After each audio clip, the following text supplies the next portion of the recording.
Question number 12। A and B दो independent event हैं, probability of A दी गई है, बी दी गई है, ए इंटरसेक्शन बी निकालना है। Probability of A intersection B, अगर दो इंडिपेंडेंट इवेंट्स हों तो वो बराबर होती है probability of A multiply probability of B. Probability A है 40 और ये है 0.35। बस इनको मल्टीप्लाई करना है आपने तो 0.14 आ जाएगा। कुछ भी नहीं है, हलवा सवाल है। 13, एक बैग है उसमें 5 वाइट हैं और 7 ब्लैक हैं। सैंपल स्पेस क्या है? 5 वाइट और 7 ब्लैक। तो एन ऑफ एस यानी टोटल ये कितने हैं? ये 12 बनते हैं। ठीक है, 12 यानी बॉल हैं टोटल उस बैग के अंदर। 3 ड्रॉन करने हैं और उसमें से कितने लेने हैं? हमने 3 ड्रा करने हैं। तो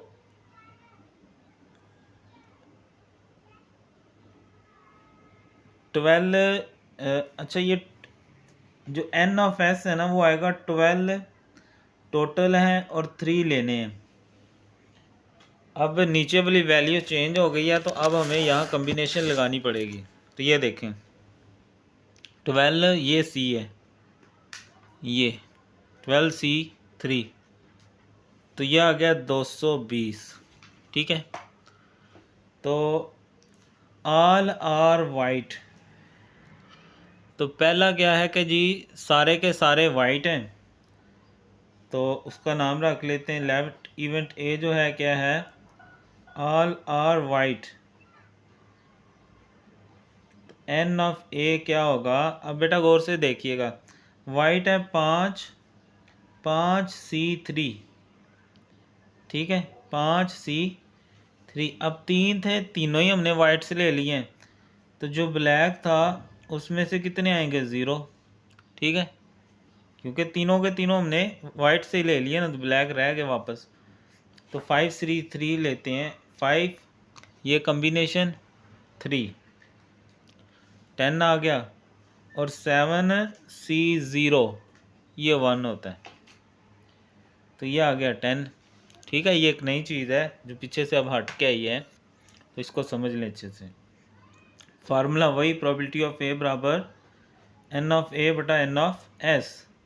एन ऑफ ए 10 है, एन ऑफ एस 220 है, 0 0 से गया तो 1/22 आ जाएगा हमारे पास। ठीक है, 1/22। तो आगे आ जाए, दूसरे पार्ट में है, इसको बी का लेते हैं, लेट बी।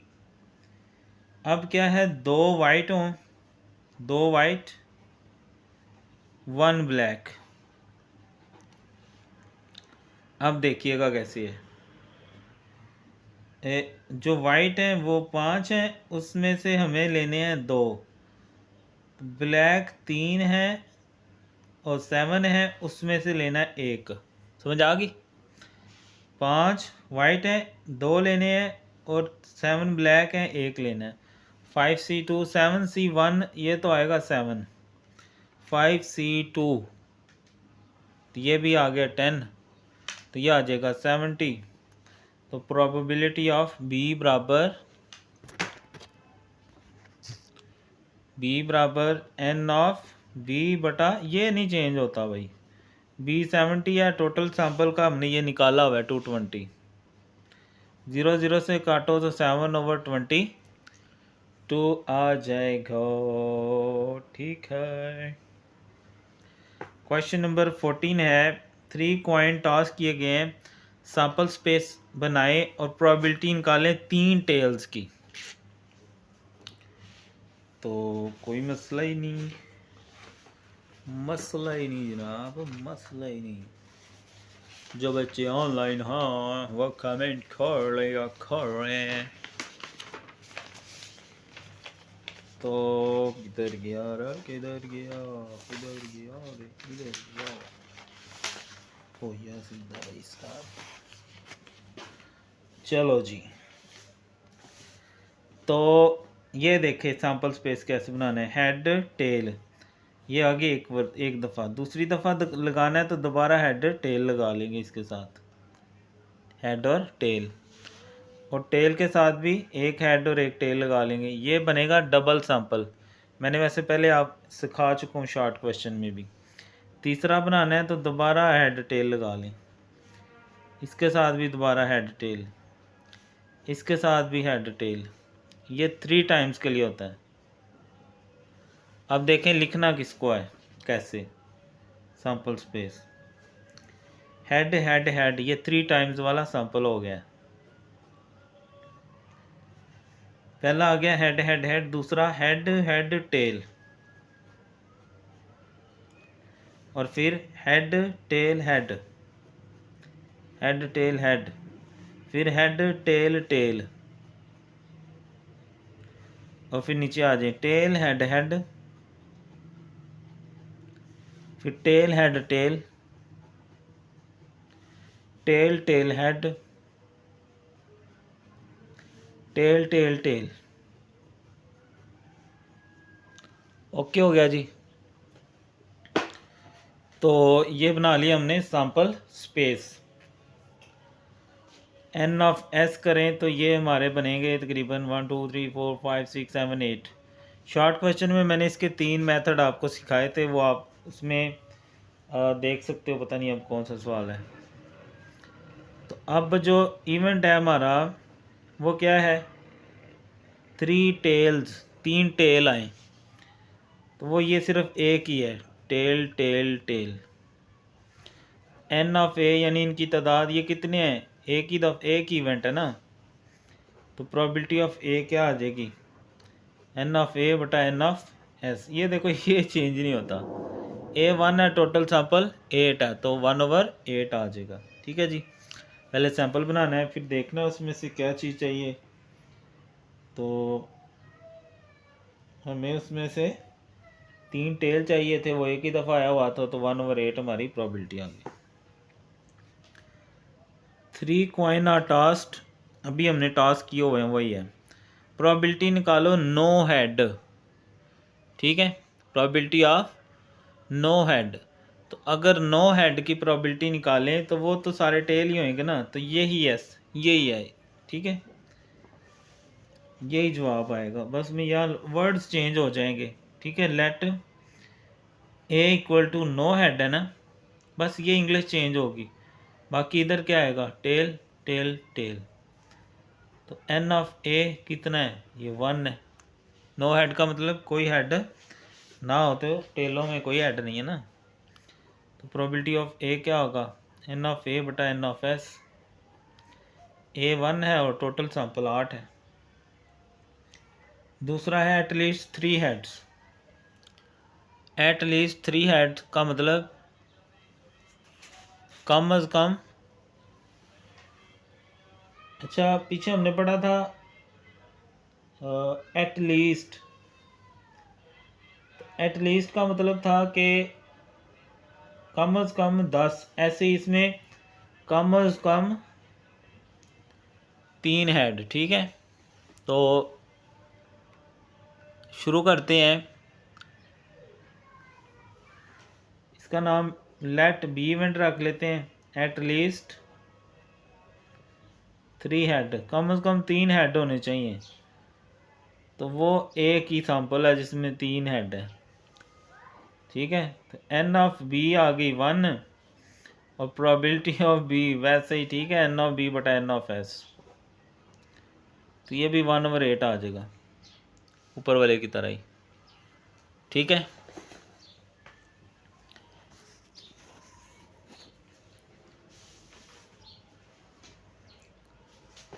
सोलवा है when 3 coin are tossed, probability निकालो getting at the most 1 head.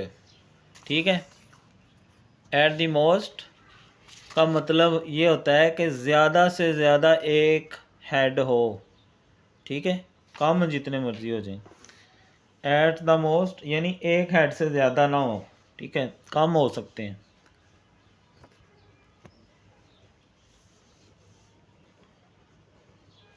Sample space बिल्कुल वही, बस इवेंट का नाम ले लेते हैं। ए बराबर एट मोस्ट वन हेड, ज़्यादा से ज़्यादा एक हेड हो बस। तो सैंपल इसकी बैक पे हमने लिखा हुआ है ज़्यादा से ज़्यादा एक head.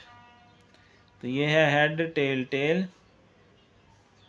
Tail head tail tail tail head और टेल टेल टेल, इनमें ज़्यादा से ज़्यादा एक हेड है। ठीक है, एन ऑफ ए यानी इनकी तादाद कितनी है, ये 4 है। तो प्रोबेबिलिटी ऑफ ए कैसे निकालते हैं, एन ऑफ ए बटा N of S. Sample space वही बार बार वही हमने यूज़ करना है जो बनाया हुआ है। तो ए कितना है 4, टोटल सैंपल 8 है। कटिंग करनी है तो 1/2 आ जाएगा। ठीक है, 4 के टेबल से कटिंग कर लेंगे। 17 है 3 कॉइन आर टास्ड, उसी तरह 3 हेड होकर,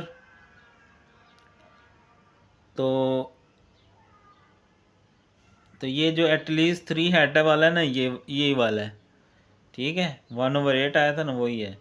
1 हेड ओकर, ये करना पड़ेगा हमें। ठीक है,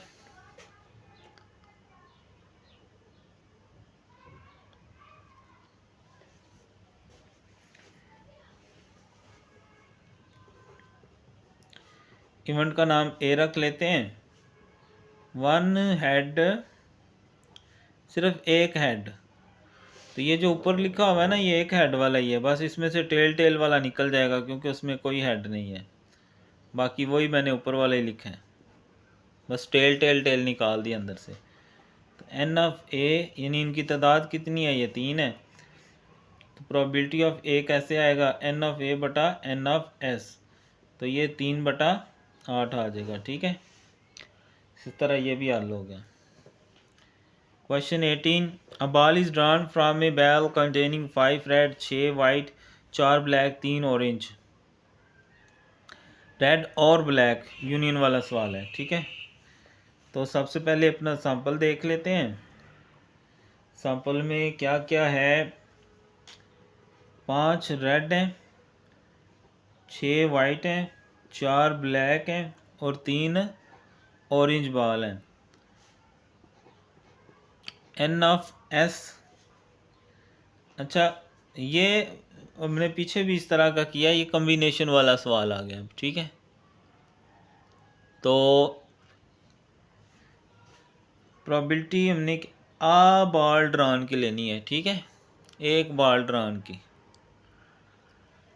तो टोटल अगर हम देखें तो 10 और 8 18 हैं, 18C1, तो ये 18 आ जाएगा एन ऑफ एस सैंपल। अब पहला इवेंट ले लेते हैं। लेट जो इवेंट ए है वो क्या है,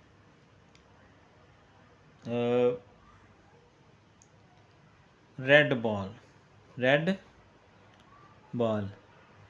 तो एन ऑफ ए कैसे आएगा, गौर से देखिएगा। अब 5 रेड बॉल हैं, लेने कितने हमने, एक ही लेने हैं। एक ही लेना था, वो ले लिया, तो बाकी तो रहने दे, ख़त्म हो गया। 5 जवाब आ जाएगा। तो प्रोबेबिलिटी ऑफ ए क्या निकलेगी, एन ऑफ ए बटा एन ऑफ बी, और सैंपल बी नहीं, तो ये आ गई 5/18। ठीक है,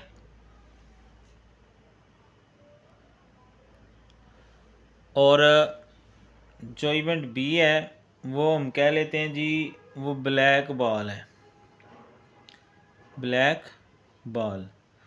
तो ब्लैक बॉल कितने हमारे पास, 4 हैं, 4C1, 4 ही जवाब आएगा। तो इसकी प्रोबेबिलिटी निकालें, प्रोबेबिलिटी ऑफ बी यानी ब्लैक बॉल की, तो वो एन ऑफ बी बटा एन ऑफ एस आ जाएगा। ये 4/18 आ जाएगा। तो चूंकि हमें और कहा गया है दरमियान में आइदर रेड और ब्लैक, तो प्रोबेबिलिटी ऑफ ए रेड के लिए है, और चूंकि और है तो वो यूनियन को ज़ाहिर करता है, बी। तो ये बराबर आएगा प्रोबेबिलिटी ऑफ ए जमा प्रोबेबिलिटी ऑफ बी। तो ये है 5/18 और दूसरी है 4/18। 18 नीचे वाला एक दफ़ा लिखेंगे, ऊपर वाला इकट्ठा कर लें तो ये 9/18 आ जाएगा। 9 1s आर 9, 9 2s आर 18 आ जाएगा। ठीक है, तो ये सवाल भी हल हो गया।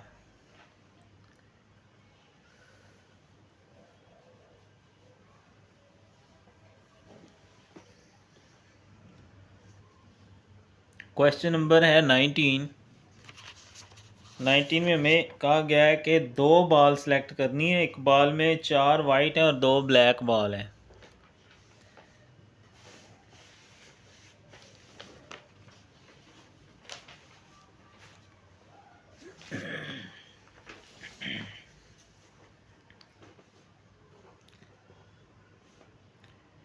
सैंपल स्पेस, तो इसमें क्या कहा गया है कि 4 वाइट हैं और 2 ब्लैक हैं।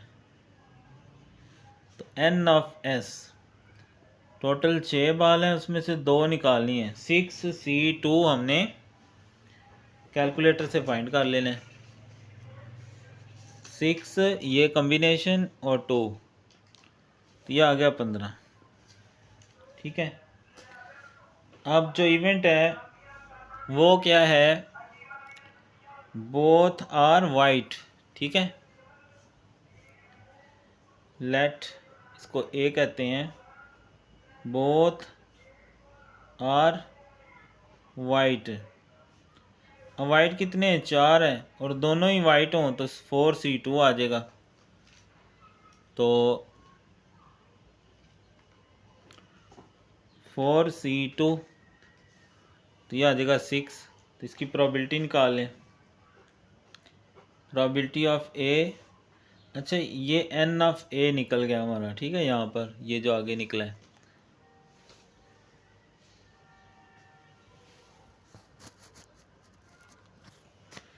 तो ये आ जाएगा n ऑफ ए बटा n ऑफ s।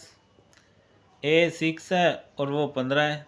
3 2 6 3 5 15। ठीक है, दूसरा है both are of same colour.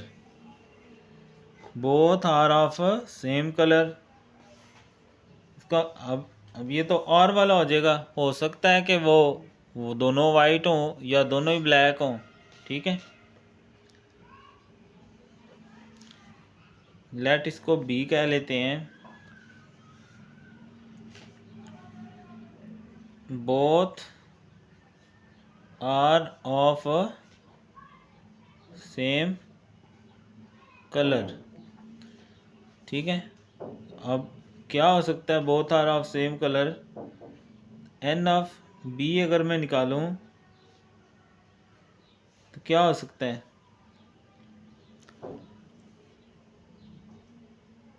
कि हो सकता है दोनों ही वाइट हों या हो सकता है दोनों ही ब्लैक हों। ठीक है, यानी दोनों सेम कलर के हैं तो हो सकता है कि दोनों ही वाइट हों या दोनों ही ब्लैक हों।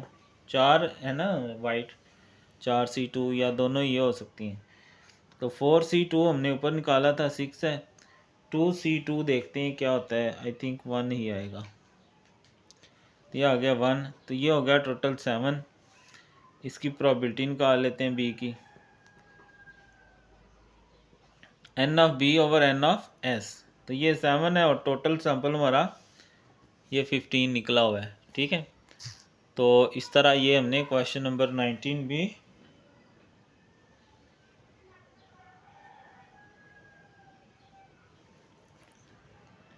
ठीक है। तो जो बच्चे ऑनलाइन है काइंडली वो कमेंट किया करें, वीडियो को लाइक कर दिया करें। आगे आ जाएं, क्वेश्चन नंबर 20 आगे आ जाओ भाई, आगे।